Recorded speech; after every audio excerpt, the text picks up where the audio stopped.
Well, hopefully by now we get the point, right? So yeah, so just getting out of the way a little bit, right? Just creating your timetable by just adding the number. So in this line, you add 2 to every number that you have in front. Add 3, add 4. So you obviously go according to the number that's there. So we're going to add 10 here, add 11 here, add 12, 13, 14, 15. All right, so there's a method to the madness. There's a method to the madness.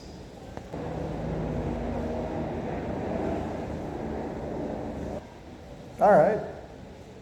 Yeah. Yeah, hopefully my hat's not in the way. Now, a cheat code would be to look at this and just write what you see until you get to the point where you probably have to stop and start adding again. And now we have 225. All right, so there we have it. All right. So what are we going to do with all of this? This basically means that we can just create our own timetable from scratch and we can do it without making a mistake. So what are we going to do with this? So now what? So what we're going to do is we're going to pick any 2 neighboring numbers and find the LCM of any of them and see what happens. So I picked 24 and 27. So let's start with that. And then,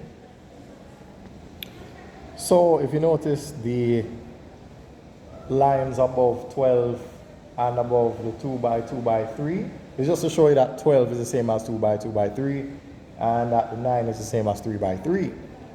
So let's go to the fun part. So now we have everything we need, right? So we circle the largest number of 2's and the largest number of 3's, right? Three 3's are bigger than 1 3.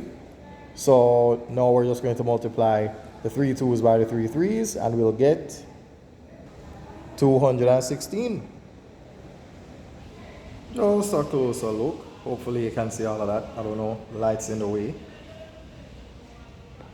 Okay, so this time it's going to be 40 and 52. So let's see.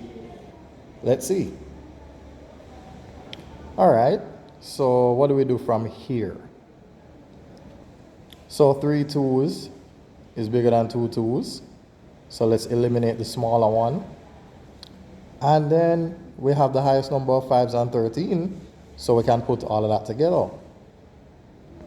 Now my favorite thing to do here is I like to group a 2 and a 5 so that at least I know I can account for 10 out of the entire set of prime numbers there. So all I have left is 2 by 2 by 13, which gives me 52. So I multiply 52 by 10. So now we've chosen 195 and 225. So how do we work that out? Well, 195 is in the row of 13 and in the column of 15, so it's 13 by 15. And of course, 225 is 15 by 15. All right, so let's break this down now. I'll get out of the way. Give me a second. So now we're going to have to group this correctly. So how would we do that? Well, seeing that 3 by 5 can fit into 3 by 3 by 5 by 5, we can just eliminate the 3 by 5 since that one is smaller. So now all of this is going to form our LCM. So let's just multiply. So from here, we just multiply 225 by 13. Right? All right, so that seems to be the answer right there. So that's what we can do with the LCM. Now what if we wanted to reduce 195 over 225 to its lowest terms? How could you do that with the HCF? So by doing this, we find that 3 times 5 is in both lines, and then they don't have anything else in common. So what do we do from there? So the answer to your HCF question is that the HCF is 15. But this is what we're going to do. Now, what does that look like?